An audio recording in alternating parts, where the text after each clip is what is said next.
Good morning students. आज हम इस वीडियो के अंदर पढ़ेंगे बेटा प्रिपरेशन ऑफ कार्बोक्सिलिक एसिड। इस वीडियो के अंदर बेटा कार्बोक्सिलिक एसिड की प्रिपरेशन हम पढ़ेंगे। चैप्टर नंबर 11 के कुछ टॉपिक पार्ट्स कंटिन्यू करेंगे और कोई भी आपको डाउट आता है तो आप मेरे को मैसेज कर सकते हैं। तो कंटिन्यू करते हैं with the video. Good morning students, continue करते हैं बेटा कार्बोक्सिलिक एसिड को। लास्ट वीडियो में हमने पढ़ा था IUPAC name of carboxylic acid. आज हम पढ़ेंगे बेटा स्ट्रक्चर ऑफ कार्बोक्सिल ग्रुप। देखिए बेटा, जब हम स्ट्रक्चर ऑफ कार्बोक्सिल ग्रुप की बात करते हैं तो जो हमारे पास कार्बोनिल ग्रुप होता है, कार्बोनिल कार्बन, ये सारे के सारे किस में लाई करते हैं बेटा? 180 डिग्री पे और वन प्लेन पे लाई करते हैं। यानी इनके बीच में जो ये बॉन्ड एंगल होता है ये कितने का होता है? 120 डिग्री का। कितने का होता है बॉन्ड एंगल? 120 डिग्री का। और ये सारे के सारे किस में लाई करते हैं बेटा? 120 डिग्री और वन प्लेन में लाई करते हैं। इसके अंदर ये देखिए, ये कार्बन कैसा है? sp2 hybridised. कैसा है बेटा ये कार्बन? sp2 हाइब्रिडाइज्ड कार्बन होता है। ये oxygen sp2 hybridised double bonded, और ये वाला कार्बन sp3 हाइब्रिडाइज्ड होता है बेटा। और ये जो हमारे पास कार्बोक्सिल ग्रुप का जो कार्बन होता है, यानी carboxylic carbon is less electrophile. ये लेस इलेक्ट्रोफाइलिक होता है बेटा, यानी ये इतना ज़्यादा इलेक्ट्रॉन डेफिशिएंट नहीं होता। क्यों? देखिए, जैसे ये वाला ऑक्सीजन इससे इलेक्ट्रॉन खींच लेगा, खींच लिया, तो यहाँ पे क्या हुआ? इस कार्बन पे पॉजिटिव साइन आया, तो ये क्या हो गया? इलेक्ट्रोफिलिक हो गया, यानी इलेक्ट्रॉन डेफिशिएंट हो गया। और जैसे ये इलेक्ट्रॉन डेफिशिएंट हुआ तो इससे अटैच ये ऑक्सीजन इलेक्ट्रॉन क्या कर देता है? डोनेट कर देता है, यानी किस में चला गया? रेजोनेंस में। तो हम ये कहते हैं बेटा carboxylic carbon is less electrophilic than carbonyl carbon. क्यों? Because of possible resonance. किसकी वजह से? पॉसिबल रेजोनेंस की वजह से। ठीक है। और जैसे इसको इलेक्ट्रॉन डोनेट कर देता है बेटा, तो यहाँ पे इस पे नेगेटिव साइन आ गया, और यहाँ पे डबल बॉन्ड, इसके ऊपर लोन पेयर H, और इस वाले कार्बन पे हमारे पास कैसा चार्ज आता है? इस वाले कार्बन पे इलेक्ट्रॉन जैसे दे देगा तो कैसा चार्ज आ जाएगा? Positive charge. ठीक है बेटा, पॉजिटिव चार्ज आएगा। ये होता है बेटा स्ट्रक्चर ऑफ कार्बोक्सिल ग्रुप का। अब शुरू करते हैं बेटा हम इसकी प्रिपरेशन। क्या शुरू करेंगे? प्रिपरेशन, यानी method of preparation of carboxylic acids. ठीक है, जिसमें सबसे पहले हम बात करते हैं from primary alcohol and aldehyde से। किससे? Primary alcohols and aldehyde. देखिए बेटा, जब हम बात करते हैं प्राइमरी एल्कोहल एंड एल्डिहाइड्स के, तो जब हम प्राइमरी एल्कोहल्स क्या होते हैं हमारे पास? देखिए इस टाइप से RCH2COOH। जब इसको ट्रीट करते हम एसिडिफाइड K2Cr27 और एल्कलाइन KMnO4 या एसिडिफाइड KMnO4, जैसे इसके अंदर हम एसिडिफाइड या एल्कलाइन KMnO4 डालते हैं तो आप कुछ भी लिख सकते हैं। मैंने लिख दिया एसिडिफाइड KMnO4 के साथ ट्रीट करा। तो कौन कौन से यूज कर सकते हैं बेटा? These are the strong oxidising agent. तो हमारे पास, यानी लास्ट जब हम बात करते हैं 12th चैप्टर में, मैंने आपको बताया था बेटा 12th चैप्टर के अंदर ही, 11th चैप्टर के अंदर मैंने आपको बताया था बेटा 11th चैप्टर में कि हमारे पास स्ट्रॉन्ग ऑक्सीडाइजिंग एजेंट कौन कौन से होते हैं। स्ट्रॉन्ग ऑक्सीडाइजिंग एजेंट हमारे पास होते हैं, एसिडिफाइड का मतलब क्या होता है? यानी KMnO4 इन H2SO4, या फिर K2Cr2O7 इन H2SO4, या फिर हम क्या ले सकते हैं बेटा CrO3 अगेन इन H2SO4। तो ये सारे के सारे क्या करते हैं बेटा, प्राइमरी अल्कोहल हो या फिर हमारे पास कोई भी एल्डिहाइड हो, और CH2CHO, इनको कन्वर्ट कर देते हैं कार्बोक्सिलिक एसिड में, और CH2COOH और CH2COOH। तो इनमें से कोई सा भी हम स्ट्रॉन्ग ऑक्सीडाइजिंग एजेंट यूज कर सकते हैं बेटा, ठीक है। इसमें हाइड्रोलिसिस कर दूं तो ये क्या है हमारे पास, aldehyde. Second, from secondary alcohol and ketones, इसके अंदर बेटा हम सेम स्ट्रॉन्ग ऑक्सीडाइजिंग एजेंट का यूज करते हैं। किसका यूज करते हैं बेटा, सेम स्ट्रॉन्ग ऑक्सीडाइजिंग एजेंट्स का यूज करते हैं। देखिए हमारे पास CH2OH है, तो ये क्या हो गया हमारे पास, सेकेंडरी अल्कोहल। क्या है बेटा, सेकेंडरी अल्कोहल। देख रहे हो साफ साफ, क्योंकि यहाँ पे मैं इसको यहाँ पे जैसे मैंने लिख दिया CH3, यहाँ से एक ये H हटा देते हैं। अब यहाँ पे ये कार्बन जो OH से कनेक्ट है, कितने कार्बन से कनेक्ट है, 2 कार्बन से, तो क्या हो गया सेकेंडरी अल्कोहल। जब इसको हम कोई भी स्ट्रॉन्ग ऑक्सीडाइजिंग एजेंट यूज करते हैं तो ये सबसे पहले एक इंटरमीडिएट में चेंज होता है, डेट इज कीटोन। किस में कन्वर्ट हो जाएगा, कीटोन में कन्वर्ट हो जाएगा। और फर्दर ये स्ट्रॉन्ग ऑक्सीडाइजिंग एजेंट इसको ऑक्सीडाइज करके किस में चेंज कर देंगे, कार्बोक्सिलिक एसिड में। तो ये बॉन्ड कन्वर्ट हो जाएगा CH3COOH। आइदर तो ये बॉन्ड यहां से डिसोसिएट होगा या फिर यहां से। तो देखिए एक तरफ कितने कार्बन हो गए, 2 कार्बन, और एक तरफ कितने कार्बन बचे, 1। तो एक जो कार्बन बचता है वो किस में चेंज होता है, CO2 प्लस H2O में, 1 कार्बन, और 2 कार्बन का इथेनोइक एसिड। तो मिनिमम 2 कार्बन एटम होते हैं। देखिए नेक्स्ट, CH3COOC डबल बॉन्ड हो, यानी कीटोन की बात करते हैं, CH2CH3, इसके अंदर भी हमने क्या डाल दिया, स्ट्रॉन्ग ऑक्सीडाइजिंग एजेंट। इनमें से कोई सा भी स्ट्रॉन्ग ऑक्सीडाइजिंग एजेंट हम यूज़ कर रहे हैं बेटा, इसलिए मैंने सिंपल लिख दिया स्ट्रॉन्ग ऑक्सीडाइजिंग एजेंट। तो ये स्ट्रॉन्ग ऑक्सीडाइजिंग एजेंट, यहाँ पे हम कार्बन को नाम देते हैं 1 2 3 4, ठीक है।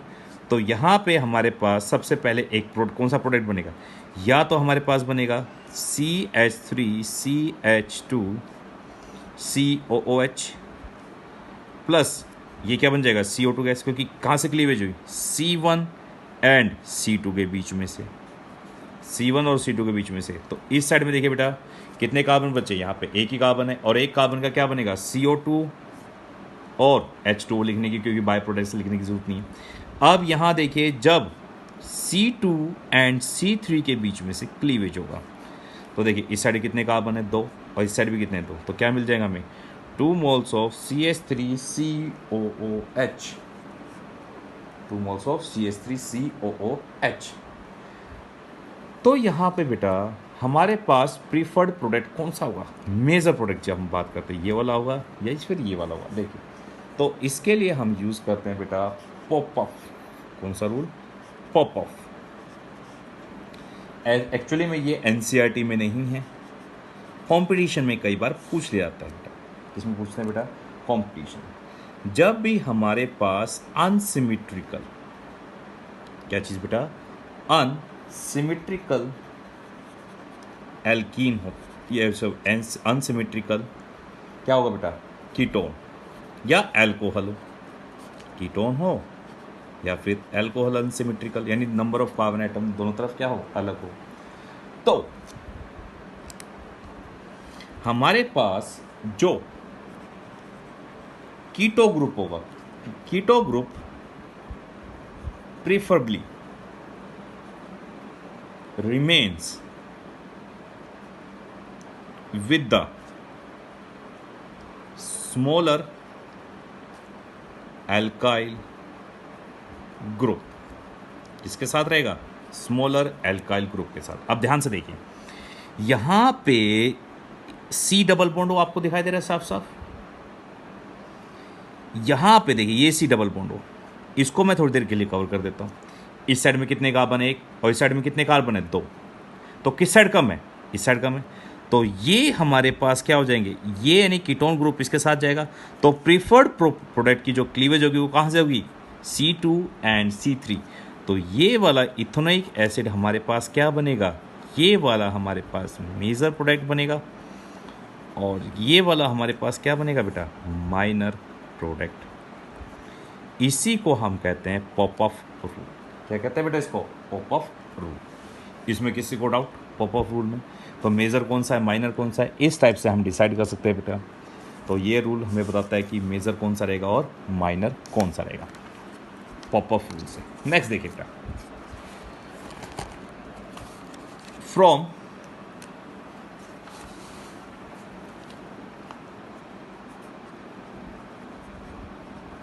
नाइट्राइल यानी CN, और या फिर हम एंड अमाइड कह देते हैं बेटा। अमाइड कौन सा होता है? C double bond O NH2। इससे देखिए बेटा, R C triple bond N, R C triple bond N। जब हम इसकी पार्शियल हाइड्रोलिसिस करते हैं, क्या करते हैं? Partial hydrolysis. देखिए मैं दोनों से एक साथ कर रहा हूं, या पहले हम शुरू से करते हैं। देखिए जब इसकी हम कंप्लीट हाइड्रोलिसिस करते हैं, H2O in the presence of dilute HCl, तो ये हमारे पास क्या है? Complete hydrolysis. क्या है बेटा? Complete hydrolysis. मैंने कंप्लीट हाइड्रोलिसिस कर दी। जब इसकी कंप्लीट हाइड्रोलिसिस करते हैं बेटा, तो it will convert into RCOOH। बात समझ में आई? जब मैं इसकी पार्शियल हाइड्रोलिसिस करते हैं, क्या करते हैं? इसकी पार्शियल हाइड्रोलिसिस। जब हम इसकी पार्शियल हाइड्रोलिसिस करते हैं, पार्शियल हाइड्रोलिसिस मतलब H2O in the presence of concentrated HCl, तो ये कन्वर्ट हो जाता है अमाइड ग्रुप में, RC double bond O NH2 में। RC double bond O NH2 यानी कौन सा ग्रुप होगा? ये एमाइड। और ये कौन सा था हमारे पास? Nitrile group. ये क्या बन गया? Carboxylic acid. अब इस एमाइड ग्रुप को कार्बोक्सिलिक एसिड में कैसे कन्वर्ट करें? तो जब हम इसकी हाइड्रोलिसिस कर देते हैं, क्या कर देते हैं बेटा इसकी? जब हम इसकी हाइड्रोलिसिस करते हैं H3O पॉजिटिव और इसको हीट कर दें, it will convert it into carboxylic acid RCOOH plus NH3 बाहर निकल जाता है। या फिर इसको दूसरा मेथड है कि इसके अंदर हम क्या डाल दें? HONO nitrous acid. क्या डाल दें? Nitrous acid. अगेन किस में चेंज हो जाएगा? ये RCOOH प्लस N2 गैस बाहर प्लस H2। इस टाइप से, तो इस टाइप से हम इसे कन्वर्ट कर सकते हैं नाइट्रिक से भी और एमाइड से भी बना सकते हैं। ठीक है, नेक्स्ट हम शुरू करते हैं बेटा किससे? बाय या from alkyl benzene. From alkyl benzene. देखिए जब हम एल्काइल बेंजीन की बात करते हैं तो बेंजीन के ऊपर, किसके ऊपर बेटा? बेंजीन के ऊपर कितने भी एल्काइल ग्रुप हो, 1 हो, 2 हों, 3 हों, 4 हों, 5 हो, कितने भी क्यों ना हों, जब इसको हम ट्रीट करते हैं strong oxidising agent, that is KMnO4 in the presence of KOH, और हीट कर देते हैं बेटा, तो ये हमें फॉर्म करता है बेटा potassium salt of benzoic acid. Same इसके अंदर KMnO4, KOH और हीट, कितने कार्बन क्यों ना हो, सिर्फ हमें एक ही प्रोडक्ट मिलता है। यहाँ पे भी देखिए KMnO4, KOH और हीट कर दिया, हमेशा एक ही प्रोडक्ट हमें मिलेगा बेटा, that is potassium salt of benzoate, या हम कह सकते हैं पोटेशियम बेंजोएट या potassium salt of benzoic acid. And जब इसकी एसिडिक हाइड्रोलिसिस करते हैं, यहाँ पे भी एसिडिक हाइड्रोलिसिस कर दो बेटा, तो सबका एक ही प्रोडक्ट बन जाता है, दैट इज बेंजोइक एसिड। क्या बनेगा? Benzoic acid, COOH। ठीक है, ये हो गया एल्काइल बेंजीन से। नेक्स्ट, फ्रॉम ग्रिग्नार्ड रिएजेंट, इससे बेटा ग्रिग्नार्ड रिएजेंट, ये ग्रिग्नार्ड रिएजेंट, इसमें जब भी कार्बोक्सिलिक एसिड बनाएंगे तो इसमें CO2 यानी ड्राई आइस लेंगे हमेशा। क्या लेंगे बेटा? ड्राई आइस ग्रिग्नार्ड रिएजेंट के अंदर। देखिए RMgX, जब इसको ट्रीट करेंगे बेटा किसके साथ? ड्राई आइस के साथ, इन the presence of dry ether, तो देखिए ऑक्सीजन इज मोर इलेक्ट्रोनेगेटिव, तो कार्बन पॉजिटिव, ऑक्सीजन नेगेटिव, तो ये वाला C double bond O R इसके साथ Mgx O के साथ, और जैसे इसकी हाइड्रोलिसिस करेंगे तो यहाँ पे क्या आएगा? H, तो क्या बन जाएगा? RC डबल बॉन्ड OH, यानी कार्बोक्सिलिक एसिड। अब देखिए फॉर एग्जाम्पल मेरे पास बेंजीन के ऊपर MgBr कनेक्ट है, यानी ब्रोमो बेंजीन था। जैसे फॉर एग्जांपल मेरे पास यहाँ था ब्रोमो बेंजीन, और ब्रोमो बेंजीन से मुझे बनानी थी बेंजोइक एसिड, यानी बेंजीन के ऊपर COOH। तो इस ब्रोमो बेंजीन को सबसे पहले मैंने किसके साथ किया? Mg के साथ treat, in the presence of dry ether, तो क्या मिल गया? R, यानी बेंजीन के ऊपर MgBr। Then it is treated with dry ether, किस प्रेजेंस में? किसके? ड्राई एस के साथ ट्रीट करा, तो हमें क्या मिल गया? तो बेंजीन के ऊपर बेटा कनेक्ट हो गया हमारे पास C double bond O MgBr, और जैसे ही हाइड्रोलिसिस करी तो हमें क्या मिल गया? Benzoic acid. ये CBSE में कई बार पूछ चुके हैं बेटा, RMgX से बेंजोइक एसिड बनाना, ठीक है, इसलिए मैंने आपको डायरेक्टली बता दिया। नेक्स्ट है बेटा फ्रॉम एस्टर, किससे बेटा? एस्टर से। देखिए एस्टर हमारे पास होता है RC double bond O R dash. जैसे इसके अंदर हम बेटा एसिडिक हाइड्रोलिसिस करते हैं, क्या करते हैं? इसकी एसिडिक हाइड्रोलिसिस, ये इंपॉर्टेंट है बेटा। देखो तो ये बॉन्ड यहाँ से टूट जाएगा, तो क्या बन जाएगा? RC double bond OH plus R dash OH, तो क्या मिल गया हमें? Carboxylic acid. NCERT में एक मेथड और दे रखा है हमें, तो सबसे पहले क्या करें? इसको NaOH के साथ ट्रीट करें, तो क्या बन जाएगा हमारे पास? RC double bond ONA plus R dash OH, तो फिर इसकी एसिडिक हाइड्रोलिसिस कराई H3O पॉजिटिव, और जैसे H3O पॉजिटिव कराया तो क्या बना? RCOOH। तो इससे बढ़िया है कि हम एसिडिक हाइड्रोलिसिस ही क्यों ना करते हैं NaOH की जगह, यानी सैपोनिफिकेशन की जगह डायरेक्टली ये कर लेते बेटा। Any doubt? And last method from acyl halide, किससे बेटा? एसाइल हैलाइड से। एंड एनहाइड्राइड ग्रुप से, दोनों से एक साथ करा देता हूं मैं। एसाइल हैलाइड क्या होता है? R C double bond O C L. इसमें भी दो मेथड है हमारे पास करने के।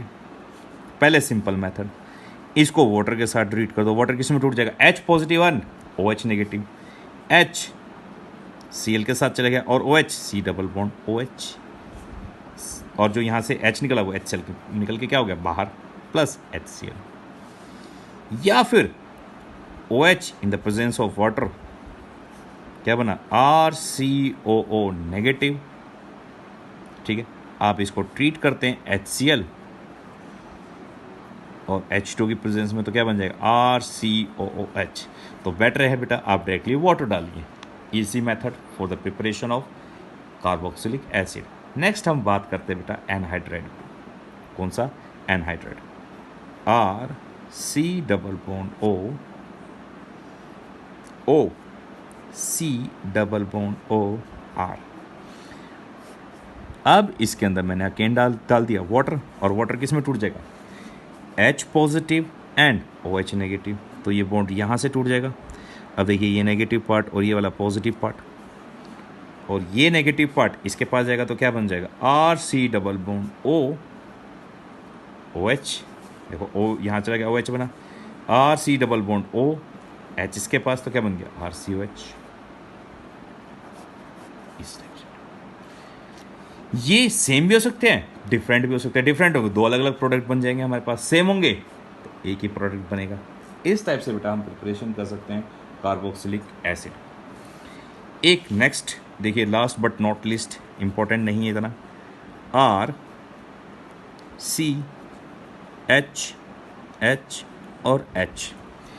यदि तीन हैलोजन्स आ जाएं और जब इसको मैं ट्रीट करता हूँ किसके साथ?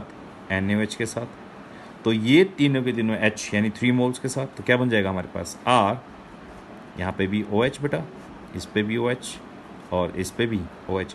मैंने कहा था जब किसी भी एक सिंगल कार्बन पे मोर देन 2 यानी कम से कम 2 से ज़्यादा OH ग्रुप आते हैं तो हाईली अनस्टेबल होता है।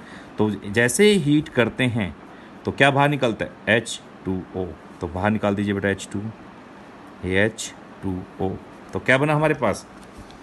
RC डबल बॉन्ड O यानी एक ऑक्सीजन और एक OH, तो क्या बन गया? Carboxylic acid. क्या मिला बेटा? Carboxylic acid. तो यहाँ तक बेटा हमारे पास आती है प्रिपरेशन ऑफ कार्बोक्सिलिक एसिड। यानी इस वीडियो में हमने पढ़ा है बेटा प्रिपरेशन ऑफ कार्बोक्सिलिक एसिड। और इसके अंदर बेटा आपके लिए जो इम्पोर्टेंट है बेटा वो कौन कौन सी रिएक्शन, एक बार रिमाइंड दोबारा करा देता हूँ मैं। सबसे पहले फ्रॉम सेकेंडरी अल्कोहल, ये वाली इंपॉर्टेंट है, इसमें याद रखना पॉप अप। नेक्स्ट हम बात करते हैं बेटा ग्रिग्नार्ड रिएजेंट से CO2 ग्रुप, जो CO2 गैस पास करते हैं ड्राई आइस। नेक्स्ट है एल्काइल बेंजीन से, यानी कितने भी कार्बन क्यों ना हो क्या मिलता है हमें एंड में? Carbox benzoic acid.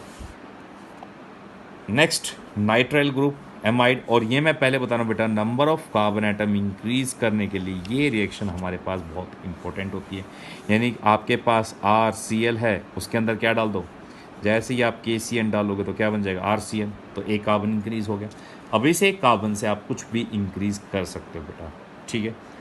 अब नेक्स्ट हम बात करेंगे, इस वीडियो के बाद हमारे पास आएगी physical properties of carboxylic acid, then chemical properties of carboxylic acid. After then the chapter has been wind up. Thank you and have a nice day students.